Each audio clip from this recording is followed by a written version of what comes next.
Welcome back. तो friends, अभी का वीडियो है भारत पर एक साथ टूट पड़े सभी मुस्लिम देश, उड़ा दी गई धज्जियां। OIC news, Nupur Sharma. तो चलो देखते हैं, आप लोगों के भी बड़े कमेंट्स आ रहे थे, तो देखते हैं न्यूज है क्या। तो वीडियो शुरू करते हैं। वीडियो शुरू करने से पहले अगर आप चैनल पर नए हो और आपने अभी तक सब्सक्राइब नहीं किया है तो जल्दी से पहले सब्सक्राइब के बटन और बेल आइकन को क्लिक कर लो, ताकि आपको हमारे सारे न्यू वीडियोस के नोटिफिकेशन मिल जाए जैसे हम अपलोड करें। अगर आपको वीडियो पसंद आता है प्लीज लाइक एंड शेयर। चलिए शुरू करते हैं। नुपुर शर्मा के बयान के बाद कतर, कुवैत, ईरान और पाकिस्तान जैसे देश भारत पर टूट पड़े हैं। पाकिस्तान में तो भारत के खिलाफ अब बड़ा षड्यंत्र चलाया जा रहा है। ये वही पाकिस्तान है जहां मंदिरों को तोड़ा जा रहा है, लेकिन विरोध तो छोड़िए, इसके बारे में बात तक नहीं की जा रही। कतर, कुवैत और ईरान ने अपने देशों में स्थित भारतीय राजदूतों को तलब किया है। कतर ने भारत के खिलाफ कड़ी प्रतिक्रिया दी है। यहाँ आपका ये जानना बेहद जरूरी है कि हिंदू देवी देवताओं की नग्न तस्वीर बनाने वाले पेंटर एमएफ हुसैन को इसी कतर ने नागरिकता दी थी। बहरहाल आपको बता दें कि ये सभी इस्लामिक देश भारत को लेकर अब आक्रामक रुख अपनाने लगे हैं। ये सभी भारत सरकार से माफी मांगने को कह रहे हैं। मुस्लिम देशों के संगठन ओआईसी ने भी भारत के खिलाफ जहर उगला है, लेकिन इन सभी के बीच भारत ने कड़ा रुख दिखाते हुए इन सभी मुस्लिम देशों को जवाब दिया है। भारतीय विदेश मंत्रालय के प्रवक्ता अरिंदम बागची ने ओआईसी को जवाब देते हुए कहा है कि भारत सरकार ऐसी टिप्पणियों को स्पष्ट रूप से खारिज करती है। बागची ने कहा कि भारत सरकार सभी धर्मों को सर्वोच्च सम्मान देती है। भारत ने ओआईसी को लताड़ लगाते हुए कहा कि यह दुखद है कि ओआईसी फिर से भ्रामक और गलत टिप्पणी कर रहा है। ये टिप्पणी उनके विभाजनकारी एजेंडे की पोल खोलती है। बहरहाल आपको बता दें कि जब ये सभी मुस्लिम देश भारत के खिलाफ इकट्ठे हो रहे थे, उससे पहले ही भारत सरकार ने विवादित बयान देने के लिए जिम्मेदार लोगों के खिलाफ कार्यवाही कर भी दी थी। आपको बता दें कि मुस्लिम देशों के संगठन पहले से ही भारत के खिलाफ एजेंडा चलाते आए हैं। स्कूलों में हिजाब का मामला हो या फिर आतंकी यासीन मलिक को सजा देना, ये मुस्लिम देश भारत के अंदरूनी मामलों पर बयानबाजी करते आए हैं। पाकिस्तान इस आग को भड़काने का काम कर रहा है। आपको बता दें कि भारत इन सभी देशों के निजी मामलों पर कभी नहीं बोला। विदेशी मामलों के जानकारों का कहना है कि ऐसे मामलों को किसी देश द्वारा अंतर्राष्ट्रीय स्तर पर उठाने की जरूरत नहीं है, क्योंकि ऐसे मामले कई देशों में होते रहते हैं। तो फ्रेंड्स, इसमें इनका ये जो नुपुर शर्मा है, उन्होंने बोला क्या क्या हुआ वो नहीं बताया। वो मेनली पता करना है कि हुआ क्या है जो इतना बड़ा वो उस टाइप का बना दिया इन सब ने कि कंट्रीज खड़ी होके बोलने लग गई हैं। और जैसे उन्होंने 4 कंट्रीज बोली हैं, सारी छोटी मोटी कंट्रीज हैं। वही है जो उनका काम ही यही है। वही मतलब कतार छोटा सा है, बहरीन तो बहुत ही छोटा है। उसके बाद उन्होंने पाकिस्तान कहा था और एक और पाकिस्तान तो करेगा ही। तो छोटी मोटी कंट्रीज हैं, इंपॉर्टेंस दो ही मत, इग्नोर देम। और वो इतनी छोटी हैं कि वो काफी मतलब उनका सेल्फ इंडिपेंडेंट हो नहीं सकती। छोटे से नेशन में इतने रिसोर्सेज होते नहीं हैं। तो इंडिया तो टू बी फ्रैंक काफी बड़ी कंट्री है, मगर पॉइंट इसका नहीं है कि छोटा या बड़ा। पॉइंट इसका है कि क्या जो कहा गया था वो गलत था।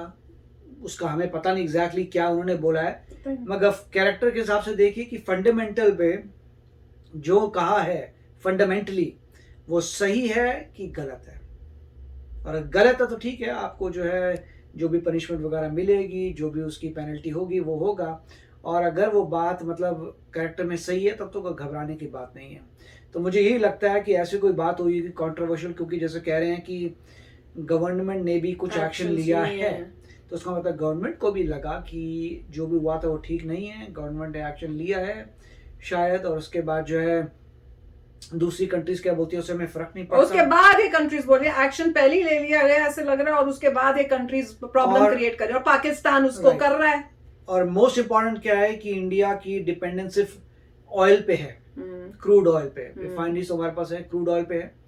जैसे ही उस डिपेंडेंस से बाहर निकलते हैं, मेरे ख्याल से बहुत कुछ चेंज हो जाएगा। उसके लिए आपको इलेक्ट्रिकल पावर चाहिए, क्योंकि मोस्टली हर चीज को इलेक्ट्रिसिटी पे कर देंगे। न्यूक्लियर पावर प्लांट्स कर लेंगे, सोलर एनर्जी ले आएंगे। सोलर एनर्जी इंडिया ऑलरेडी कर रहा है, विंड एनर्जी ले आएंगे। ये सब आप रिन्यूएबल रिसोर्सेज लाएंगे तो आपकी डिपेंडेंस नहीं होगी ऑयल पे। अभी तो मेरे ख्याल सबसे ज़्यादा प्रॉब्लम कार्स की होती है। इलेक्ट्रिक कार्स पे जाएं, जल्दी जल्दी रिबेट दें, कुछ ऐसा करें कि ऑयल से डिपेंडेंस ख़त्म हो। जितना इंडिया में ऑयल जनरेट होता है बस उतनी ही रिक्वायरमेंट होनी चाहिए, उससे ज़्यादा नहीं होनी चाहिए। तो मेरे ख्याल से एक बार ये आ गया तो फिर इंडिया को फ़र्क नहीं पड़ता तुम छोटे मोटे देश क्या बोलते हो क्या नहीं बोलते। इंडिया लार्ज इकॉनमी है और वैसे भी इंडिया प्रोजेक्टेड है आगे बढ़ने के लिए। तो ये हमने देखा नहीं कि इंडिया ने क्या रिस्पॉन्ड किया है, उनको क्या रिस्पॉन्स दिया है। मोस्ट लाइकली इंडिया ने यही कहा होगा कि ये हमारा इंटरनल मैटर है, तुम्हें कोई राइट नहीं है इस तरीके के बोलने की। कंट्री में, हमारी कंट्री में क्या हो रहा है उससे तुम्हें क्या लेना देना। तुम्हारी कंट्री में भी होते होंगे और हम लोग नहीं बोल रहे। पाकिस्तान में वो दिखा रहे हैं साफ वीडियो जहाँ पे मंदिरों को इस तरह से तोड़ रहे हैं, सब कर रहे हैं। तो मेरे ख्याल से इंडिया को भी स्टैंड लेना चाहिए कि इंटरनेशनल उसको न्यूज बनानी चाहिए, इंटरनेशनली शोर मचाना चाहिए जैसे ये लोग इकट्ठे होकर बोल रहे हैं। तो जब ऐसा हो रहा है तो पाकिस्तान के अगेंस्ट बोल के पूरे वर्ल्ड में अवेयरनेस लानी चाहिए। पता नहीं हम क्यों नहीं बोलते, ताकि उनको भी पता चले कि भाई तुम कर क्या रहे हो। तुम कर रहे हो तो कोई नहीं बोल रहा, तो तुम चुप अपना काम करते जा रहे हो गलत। और यहाँ पे हुआ क्या हमें नहीं पता, पर इंडिया में कुछ हुआ तो तुम लोगों को बड़ी प्रॉब्लम हो रही है। एक रिलीजन बेस पे तुम खड़े हो जाते हो, थोड़ी थोड़ी देर बाद प्रॉब्लम क्रिएट, इंटरनेशनल न्यूज बना देते हो और गवर्नमेंट को तक बोलने लग गए हो, जबकि वो गवर्नमेंट कह रही है कि भाई हम उसको कंडेम करते हैं। अब क्या बोला वो तुम्हें पता नहीं, और वो दिखा भी रहे हैं कि पेंटिंग्स ऐसी बनाई, दैट इज सो इंसल्टिंग। हाँ, सो इंसल्टिंग। तो उनके ऊपर एक्शन क्यों नहीं लिया तुमने? कैसे उसको सिटीजनशिप दे दी है? अगर तुमने उसको सिटीजनशिप दी है तो तुम किस मुंह से बोल रहे हो कि एक दूसरे रिलीजन को तुम रिस्पेक्ट मत करो, पर एक्सपेक्ट करो कि हमारे रिलीजन को सब रिस्पेक्ट करें? तो तुमको भी तो वही करना चाहिए। ये तो वही होता है कि आप सब एक दूसरे के रिलीजन को रिस्पेक्ट करो। तो वो तो गलत बात हुई, पर हमें पता ही नहीं बात हुई क्या है, तो वो तो अलग ही है। तो होपफुली आपने 2-3 और वीडियोस जो है सजेस्ट किए उनको भी देखते हैं और पता करते एग्जैक्टली हुआ क्या है जिसका इतना मेजर इशू बन चुका है। देखिए जो भी है, अगर मान लीजिए किसी ने कुछ ऐसा बोल भी दिया तो हमारी इंटरनल प्रॉब्लम है। हाँ। हम लोग उसे हैंडल करेंगे। एग्जैक्टली। दूसरे लोग कौन होते हैं बोलने वाले? दूसरी कंट्री वाले क्यों खड़े हो रहे हैं? किसने अगर इंडिया देखे कि तुम्हारी कंट्री में जो प्रॉब्लम थी हर बात तो तुम्हें बोलने लगे तो क्या कर लोगे? अब उनको ये होता है कि भाई हम ऑयल कंट्रोल करते हैं, ये है वो है, तो इसीलिए मतलब किसी में पावर क्यों आती है? अगर आपको किसी से कुछ चाहिए तभी उसमें पावर आई ना, अदरवाइज उसमें पावर क्या है? बंदे वो आपस में मिलके अगर बोलते हैं, अगर तुम इंडिपेंडेंट हो तो तुम्हें फर्क नहीं पड़ता, जो बोलना बोलो। इतनी पावरफुल हमारी आर्मी है, इतनी पावरफुल डिफेंस है, इतनी पावरफुल कंट्री है, क्या फर्क पड़ता है? अरे पाकिस्तान हर चीज में घुस जाता है वो साथ। तो पॉइंट सिर्फ ये होता है, अगर आपको उन लोगों पे कोई डिपेंडेंसी है तो ही प्रॉब्लम आती है। वो ऑयल की है, छोटे मोटे ऑयल की है, मगर इसमें सऊदी अरेबिया का नाम नहीं लिया उन्होंने। अच्छा, राइट, इसमें सऊदी अरेबिया का नाम नहीं था। ईरान से वैसे ही हम ले नहीं पा रहे क्योंकि सैंक्शंस लगे हुए हैं। तो मेरे ख्याल से जो जहां से लेते हैं, मुझे पता नहीं, हम कतर से लेते हैं। अब कतर में क्या है, कतर अल जजीरा वाला आदमी है, वो तो ऑलरेडी एंटी है। अब अल जजीरा गवर्नमेंट की एजेंसी है नहीं है मुझे नहीं पता, मगर इतना पता है कि अल जजीरा का जब भी देखते हैं नेगेटिव न्यूज ही आती है। और क्यों, आई डोंट नो। यहाँ पर भी अल जजीरा खत्म हो गया, मतलब उनको क्लोज करके जाना पड़ा यूएसए। उनका होगा ऑफिस छोटा मोटा, मगर जहां तक मैंने सुना था यहाँ पे उन्होंने शट डाउन कर दिया था क्योंकि व्यूअरशिप नहीं थी। कौन सुनेगा? तो वैसे ही मेरे ख्याल से होना चाहिए। अगर कोई ऐसी चैनल्स हैं जो नेगेटिव बोलती हैं तो उस कंट्री में, तो इंडिया में तो एटलीस्ट कोई किसी को देखना नहीं चाहिए कि भाई आप नेगेटिव हो। तो फिर भी अच्छा वीडियो था। आप दूसरे वीडियोस करके एग्जैक्टली पता करते कि ऐसा क्या बोल दिया जो इनको इतना मेजर इसको इशू बना रहे हैं।